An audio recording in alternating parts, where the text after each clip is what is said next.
যারা এই কাজগুলি করতেছে তাদের আমি ঘুম হারাম করে দিব এবং তারা কোথাও কোনো স্থান পাবে না।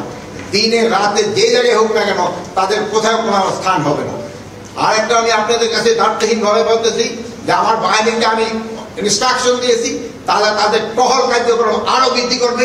আগামীকাল থেকে যেন কোথাও কোনো কিছু না ঘটে এই জন্য তারা ব্যবস্থা নেবে। এবং এই আমি বাহিনীর সবাইকে আমি এই ইনস্ট্রাকশন দিয়েছি এবং তারা এটা ভালোভাবে কার্যকর করবে। এবং তারা যদি ভালোভাবে কার্যকর করতে না পারে তবে তাদের বিরুদ্ধে আমি একটা অ্যাকশন নেব। আপনারা জানেন যে আওয়ামী দোসররা তারা দেশকে অস্থিতিশীল করার জন্য সব ধরনের চেষ্টা করতেছে। যেহেতু তারা প্রচুর টাকা দেশ থেকে স্থানান্তর করেছে, ওই টাকা তারা এখন ব্যবহার করতেছে। এই টাকা ব্যবহার করে দেশকে একটা অস্থিতিশীল পরিস্থিতি করার চেষ্টা করতেছে। আমরা এইটা কোনো অবস্থায় করতে দিব না।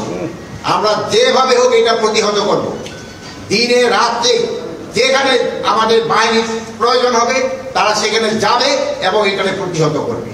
আপনারা জানেন আমি আপনাদের সামনে দায়িত্বহীনভাবে বলতে চাচ্ছি, আমি এই আওয়ামী যারা এই কাজগুলি করতেছে তাদের আমি ঘুম হারাম করে দিব এবং তারা কোথাও কোনো স্থান পাবে না। দিনে রাতে যে জায়গায় হোক না কেন তাদের কোথাও কোনো স্থান হবে না। আর একটা আমি আপনাদের কাছে দায়িত্বহীনভাবে বলতেছি যে আমার বাহিনীকে আমি ইনস্ট্রাকশন দিয়েছি, তাহলে তাদের টহল কার্যক্রম আরো বৃদ্ধি করবে।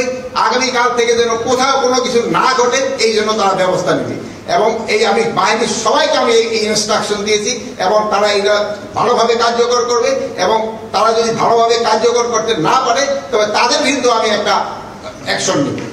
তা আপনারা দেশবাসীকে আশ্বস্ত করবেন আইন শৃঙ্খলা পরিস্থিতি দিনে দিনে আরো উন্নতি হবে এবং এটা অবনতি হওয়ার কোনো সম্ভাবনা নাই। এবং দেশকে যারা অস্থিতিশীল করার চেষ্টা করতেছে তাদের কোনো অবস্থায় আমরা ছাড় দিব না। এই আওয়ামী দোসরদের আমরা কোনো অবস্থায় ছাড় দিব না। তাদের কাছে প্রচুর টাকা আছে, এই টাকা তারা বিভিন্ন জনের মধ্যে বিভিন্নভাবে ছড়াচ্ছে এবং দেশে একটা অস্থিতিশীল পরিস্থিতি চেষ্টা করতেছে, কিন্তু তারা কোনো অবস্থায় সাকসেস হবে না। এবং আমরা যেভাবে হোক আইন শৃঙ্খলা পরিস্থিতি দিনে দিনে উন্নতি করতে থাকবো এবং এই যে ডেভিল হান্টের মাধ্যমে আমাদের কার্যক্রম অব্যাহত থাকবে এবং এই সন্ত্রাসীরা কোথাও কোনো জায়গায় ঘুমাতে যেন না পারে বা বসতে যেন না পারে, দাঁড়াতে যেন না পারে, এই ব্যবস্থা আমরা করব।